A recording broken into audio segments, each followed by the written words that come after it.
할렐루야. 오늘도 이 아침에 주님을 찬양하며 예배하게 나오신 성도님들을 주님의 이름으로 축복하고 환영합니다. 함께 시간 기도하고 예배의 자리로 나가겠습니다. 함께 기도하겠습니다. 하나님, 오늘도 우리가 마음과 뜻을 다해 정성을 다해 주님 앞에 예배하며 나아갑니다. 영과 진리로 예배하는 예배자를 찾고 계신 주님, 저희들이 온전한 주님을 향한 예배자가 되게 도와주시고 오늘 이 새벽에도 예배 가운데 역사하신 하나님을 깊이 경험하게 하여 주시옵소서. 우리 함께 하시고 능력 주신 하나님을 찬양합니다. 감사드리며 예수님의 이름으로 기도하옵나이다. 아멘.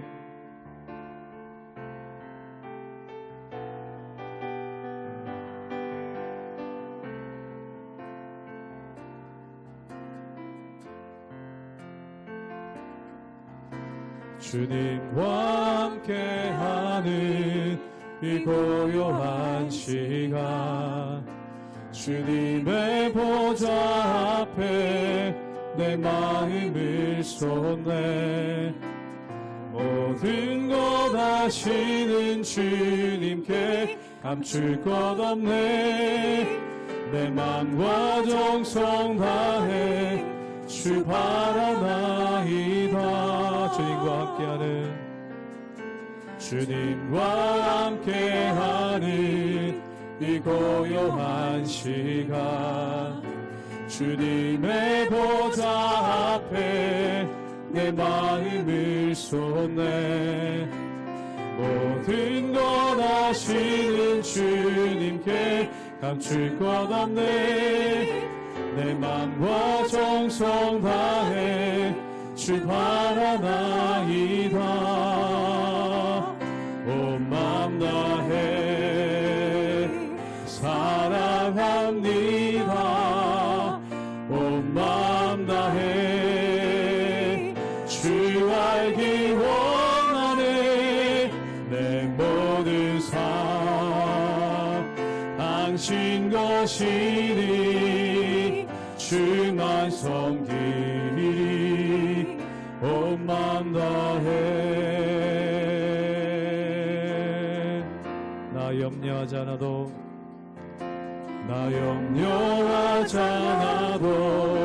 내 쓸 것 아시니. 나 오직 주의 얼굴 구하게 하소서. 나 이해할 수 없을 때라도 감사하며 날마다 순종하며 주 따르오리. 한 번 더 고백합니다. 나 염려하지 않아도 내 쓸 것 아시니. 나 오직 주의 얼굴 구하게 하소서.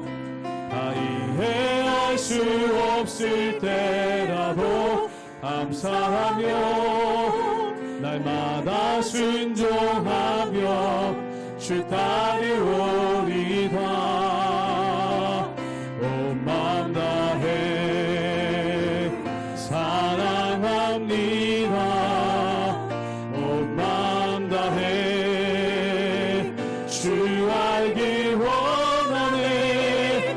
내 모든 삶 당신 것이니 주만 섬기리.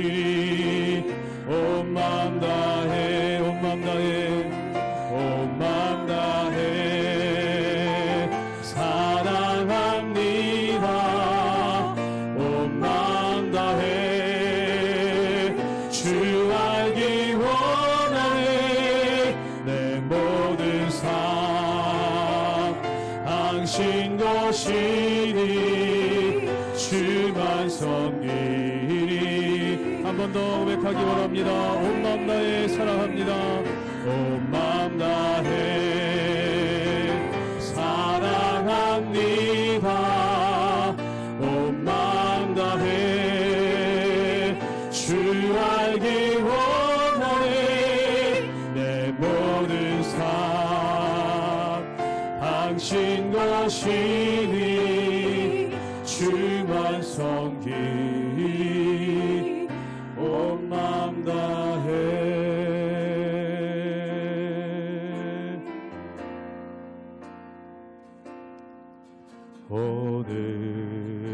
이곳에 계신 성령님 우리에게 말씀하시고 우리 가르치소서. 같이 누리마 열어주시고 주의 빛으로 밝혀 우리를 인도하소서. 주님보다 앞서지 않고 겸손하게 주님의 말씀 기다리리. 주님 손에 우리 드립니다. 사랑으로 인도하소서. 처음부터 고백합니다. 오늘 이곳에 계신 성령님 우리에게 말씀하시고 우리 가르치소서. 같이 우리 맘 열어주시고 주의 빛으로 밝혀 우리 인도하소서.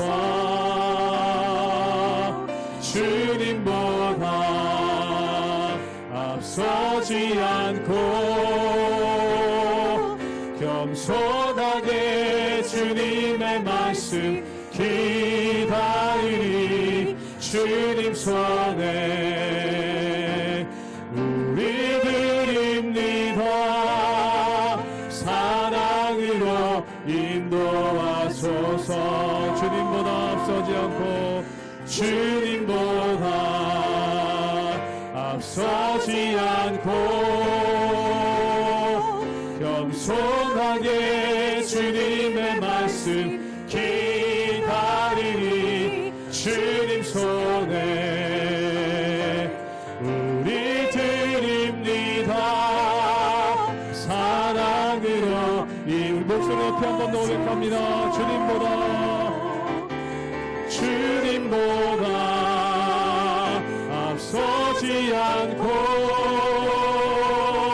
겸손하게 주님의 말씀 기다리리. 주님 손에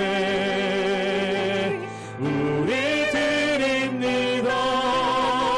사랑으로 인도. 한 번 더 고백하기 원합니다. 주님보다 앞서지 않고 주님보다 앞서지 않고 겸손하게 주님의 말씀 기다리리. 주님 손에 우리 드립니다. 사랑으로 인도하소서.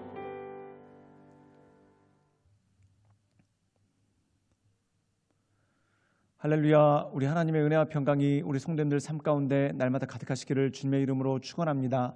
오늘 말씀 가운데 보면은 민수기 7장에는 회막이 다 완성되었습니다. 그래서 백성들이 그 회막 앞에서 하나님께 제사를 지내는 장면이 말씀 가운데 나오게 되는 것을 보게 되죠.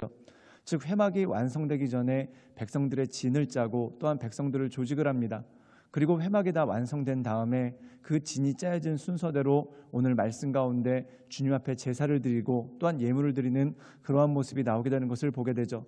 사랑하는 여러분, 이것은 무엇입니까? 바로 이 이스라엘 공동체가 예배 중심의 공동체, 그리고 하나님을 바라보며 하나님의 말씀 가운데 서는 공동체임을 분명히 하게 되는 것을 보게 됩니다. 우리가 이 세상 살아갈 때 우리가 많은 일들을 겪게 됩니다. 그런데 그 기준은 무엇인가? 바로 주님이 우리의 기준이고 또한 주님께 예배드리고 하나님의 말씀을 듣고 그 말씀 가운데 나가는 것이 바로 기준이라는 것이죠. 사랑하는 여러분, 목자가 양을 인도합니다. 그 양들에게 있어서 기준은 무엇입니까? 주변의 환경이나 지형지물이 아닙니다. 목자의 음성, 즉 그들을 인도하는 목자의 음성이 그들의 기준이 되고 그것을 따라 나가는 것이 바로 온전한 모습이죠. 우리의 삶에서도 그렇습니다. 우리 삶 가운데 다양한 환경이 있고 또한 다양한 상황들이 우리 삶 가운데 주어집니다. 근데 그럼에도 불구하고 우리가 목자의 음성, 즉 주님의 음성을 듣고 그분과 함께 동행하는 것, 이것이 바로 예배 중심의 삶이고 말씀 중심의 삶이라는 것이죠.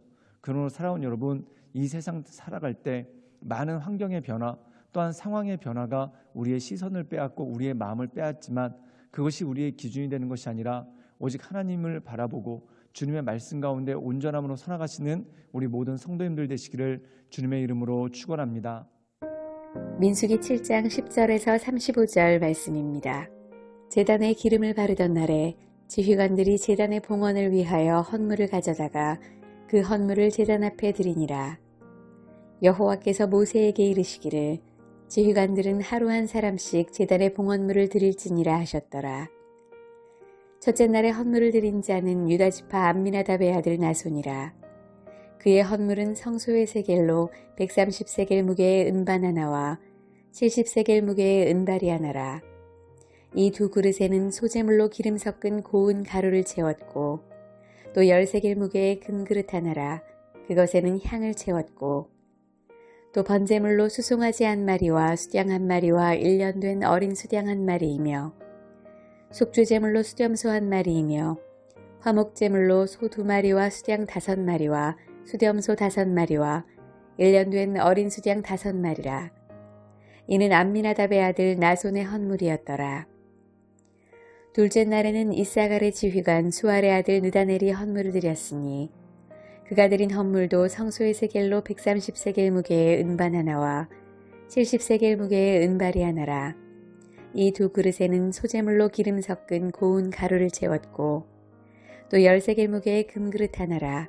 그것에는 향을 채웠고 또 번제물로 수송아지 한 마리와 수양 한 마리와 1년 된 어린 수양 한 마리이며 속죄제물로 수렴소 한 마리이며 화목제물로 소 2마리와 수양 5마리와 수렴소 5마리와 1년 된 어린 수양 5마리라.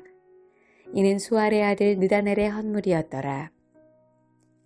셋째 날에는 스불론 자손의 지휘관 헬론의 아들 엘리압이 헌물을 드렸으니 그의 헌물도 성소의 세겔로 130세겔 무게의 은반 하나와 70세겔 무게의 은발이 하나라. 이 두 그릇에는 소재물로 기름 섞은 고운 가루를 채웠고 또 10세겔 무게의 금그릇 하나라. 이것에는 향을 채웠고 또 번제물로 수송아지 한 마리와 수양 한 마리와 1년 된 어린 수양 한 마리이며 속죄제물로 수렴소 한 마리이며 화목제물로 소 2마리와 수양 5마리와 수렴소 5마리와 1년 된 어린 수양 5마리라. 이는 헬론의 아들 엘리압의 헌물이었더라. 넷째 날에는 르우벤 자손의 지휘관 스데올의 아들 엘리술이 헌물을 드렸으니 그의 헌물도 성소의 세겔로 130세겔 무게의 은쟁반 하나와 70세겔 무게의 은발이 하나라. 이 두 그릇에는 소재물로 기름 섞은 고운 가루를 채웠고 또 10세겔 무게의 금그릇 하나라. 이것에는 향을 채웠고 또 번제물로 수송아지 한 마리와 수양 한 마리와 1년 된 어린 수양 한 마리이며 속죄제물로 수렴소 한 마리이며 화목제물로 소 2마리와 수양 5마리와 수렴소 5마리와 1년 된 어린 수양 5마리라. 이는 스데울의 아들 엘리술의 헌물이었더라. 오늘 말씀 가운데 보면은 회막이 다 완성되었습니다. 그리고 그 앞에 제단이 있는데 제단에 기름을 부읍니다. 그리고 백성들이 나와서 하나님께 예물을 드리는 장면이 나오게 되는 것을 보게 되죠. 우리 함께 민수기 7장 11절의 말씀을 읽도록 하겠습니다. 제가 읽겠습니다. 여호와께서 모세에게 이르시기를 지휘관들은 하루 한 사람씩 제단에 봉헌물을 드릴지니라 하셨더라. 오늘 말씀 가운데 보면은 각 지휘관들, 즉 다시 말해서 각 지파의 족장들이 있습니다. 그리고 각 지파를 이끌어가는 리더들이 있죠. 그들이 그 지파를 대표해서 제단 앞에 나와서 예물을 드릴 것에 대한 말씀이 오늘 말씀 가운데 나오는 것을 보게 됩니다. 그렇다면 그 순서가 어떻게 되겠습니까? 동쪽에 있는 지파들부터, 즉 다시 말해서 유다 지파를 비롯해서 동쪽의 세 지파가 먼저 예물을 드리고 그 다음에 남쪽의 세 지파, 그리고 서쪽의 세 지파, 그리고 북쪽의 세 지파가 예물을 드리게 됩니다. 그렇게 예물을 드리는 이유가 무엇이겠습니까? 순서를 정하기 위해서나 또한 어떤 서열을 정하기 위해서가 아닙니다. 가장 합리적인 방법이란 것이죠. 즉 하나님께서 백성들에게 진을 짜게 하실 때 어떤 서열을 정하기 위해서 진을 짠 것이 아니라는 것입니다. 그렇다면 그 이유가 무엇입니까? 각 백성들마다 특징이 있죠. 각 지파들마다 숫자도 다르고 또한 그들을 인도하는 사람들도 다르고 그들이 돌봐야 되고 함께해야 되는 가족들도 다 다릅니다. 근데 그 모든 것들을 종합해서 가장 합리적으로 동쪽 지파, 남쪽 지파, 서쪽 지파, 북쪽 지파를 짜서 모두가 균등하게 하고 그 균등한 균형을 유지하면서 나갈 수 있도록 한 것이 바로 이 목적이라는 것이죠. 즉 동서남북에 어느 한쪽도 약하지 않도록, 또한 한쪽이 너무 강해버리면은 다른 한쪽이 약해질 수 있기 때문에 모든 지파들을 골고루 분배해서 그 숫자에 따라서 또한 그 기능에 따라서 골고루 분배해서 어떤 지파도 약함이 없도록 하는 그 모습이 그 가운데 있는 것을 보게 됩니다. 사랑하는 여러분, 하나님께서 사람을 세우시는 원칙이 바로 이것이라는 것이죠. 즉 우리가 주님의 일들을 감당할 때 각자에게 받은 은사가 있습니다. 이 은사가 서열을 정하기 위한 것이 아닙니다. 또한 각자에게 주신 직분이 있습니다. 이 직분 역시 서열을 정하기 위해서가 아닙니다. 하나님께서 주신 그 직분에 따라서 모두가 골고루, 즉 각자의 자리에서 자기의 자리를 지켜나가고 모든 사람들이 온전함을 이뤄나갈 수 있도록 하는 그 모든 것들이 바로 이러한 조화가 아니겠습니까? 사랑하는 여러분, 우리가 손과 발을 보십시오. 발이 손보다 훨씬 더 크고 힘도 셉니다. 그 이유가 뭐냐면 발과 손을 차별해서가 아닙니다. 즉 발이 해야 되는 역할이 있죠. 몸을 지탱해야 되고 그리고 안전하게 서 있을 수 있도록 하기 위해서 발이 더 크고 힘도 좋아야 됩니다. 대신에 손은 발보다 작고 그리고 힘도 약하지만 대신에 손가락이라는 정교함을 가지고 있어서 정교한 일들을 감당할 수 있도록 해주고 있죠. 즉 다시 말해서 각자에게 특징이 있다는 것입니다. 발에게 있어서 안정감과 힘이 필요하다면 손에게 있어서는 정교한 것들을 다룰 수 있는 능력이 필요하죠. 즉 하나님께서 우리 모든 사람들도 그렇게 한다는 겁니다. 발이 우선인가 손이 우선인가, 그것을 누가 구별할 수 있겠습니까? 손도 중요하고 발도 중요하죠. 즉 모든 사람들이 다 중요합니다. 모든 직분들이 다 중요하고 또한 모든 은사가 다 중요합니다. 즉 합력하여 선을 이루는 데 목적이 있지 어떤 서열을 정하거나 또한 순서를 정하는 목적이 아니라는 것이죠. 그렇기 때문에 동쪽에 유다 지파를 시작으로 세 지파를 세웠고 이 세 지파가 항상 선봉을 서게 됩니다. 그리고 어떤 일에 있어서 가장 먼저 하는 지파죠. 즉 그들에게 우선되게 한 이유가 뭐냐면 어떤 서열을 정하기 위해서가 아니라 가장 효율적이고 또한 가장 합리적으로 하나님께서 모든 민족들을 위해 모든 백성들을 위해 이 일들을 행하신다는 것입니다. 우리 함께 민수기 7장 18절의 말씀을 읽겠습니다. 제가 읽겠습니다. 둘째 날에는 이사갈의 지휘관 수알의 아들 느다넬이 헌물을 드렸으니, 오늘 말씀 가운데 보면은 첫째 날에는 유다 지파가 그리고 둘째 날에는 이사갈 지파가 짓습니다. 이 지파들의 특징은 동쪽에 진을 친 지파들이라는 거죠. 즉 다시 말해서 이들이 첫 번째, 두 번째로 하나님께 예물을 드리고 하나님께 나옵니다. 이것은 어떤 서열을 정하는 것이 아니라 가장 효율적인 방법으로 이스라엘 민족들이 생존하기 위해, 또한 가장 효율적인 방법으로 이스라엘 민족들이 이동하기 위해 이 모든 것들이 필요하다는 것이죠. 그러므로 사랑하는 여러분, 우리가 이 세상 살아갈 때 하나님께서 각자에게 주신 역할이 있고 또한 각자에게 주신 직분이 있고 또한 각자에게 주신 위치가 있습니다. 그 위치에서, 그 직분에서, 그 역할에서 하나님께 영광 올려드리는 것, 이것이 바로 핵심이라는 것이죠. 즉 12지파가 각자에게 맡겨진 할당된 지역들이 있습니다. 또한 이동할 때 할당된 순서들이 있습니다. 그 모든 것들의 중심이 무엇입니까? 결국 하나님께 영광 올려드리는 것, 그것이 최고의 목표고 또한 그들에게 있어서 최고의 가치고 중심이 되는 것이죠. 우리의 삶도 마찬가지입니다. 하나님께 영광 올려드리는 것, 하나님께 나아가는 것, 또한 하나님께서 기뻐하시는 삶을 살아가는 것, 그것이 가장 우선되어져야 될 우리의 핵심 가치인 것입니다. 그 주님을 바라보며 우리의 삶을 통해 영광 받으실 그 하나님의 은혜 가운데 날마다 거하시는 우리 모든 성도님들 되시기를 주님의 이름으로 축원합니다. 함께 기도하시겠습니다. 사랑의 마으신 주님, 감사합니다. 우리가 날마다 주님을 바라보며 하나님의 은혜 가운데, 하나님의 인도하신 가운데 날마다 나가길 원합니다. 주여, 날마다 우리의 삶을 새롭게 하여 주시고 주여, 날마다 우리의 마음을 온전케 해주셔서 크신 하나님, 존귀하신 하나님, 놀라우신 하나님, 그 하나님을 바라보며 하나님의 인도하신 가운데 우리가 날마다 서나갈 수 있도록 주님 이끌어 주시옵소서. 각자에게 주신 역할, 각자에게 주신 직분, 또한 각자에게 주신 위치가 있는데 그 역할을 통해, 그 직분을 통해, 그 위치를 통해 하나님께 온전히 영광 올려드리게 하여 주시옵소서. 예수님의 이름으로 감사하며 기도드리옵나이다. 아멘.